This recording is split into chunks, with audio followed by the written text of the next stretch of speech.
ano-ano yung mga na-flag ninyong internet platforms na may kinalaman sa NVE in particular?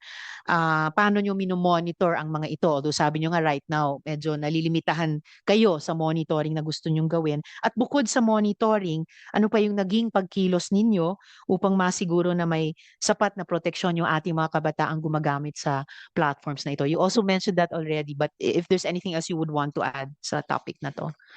Madam Chair, apart from the things that were already mentioned, Madam Chair, we also see some limitations po kasi marami hong nagka-come forward from various, for example, the gaming community which also are involved, parang meron silang visibility kasi part sila ng mga NVEs na to, whether out of curiosity tapos nagsusumbong ho. We refer them to our friends sa law enforcement. Siguro ito yung magandang paggamit ho ng intelligence funds ng when it comes to successful reporting or rewards when it comes to these persons.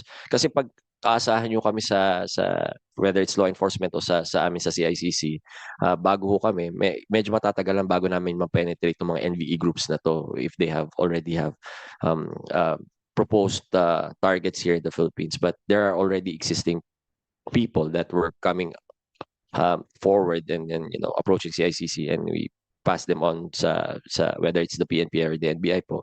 Siguro po ito yung mga tamang paggamit po ng intelligence funds kasi honestly hindi ho law enforcement agency po si CICC, so as much as we want to entertain them and prevent some things from happening, we still have to rely on our law enforcement partners po, Madam Chair.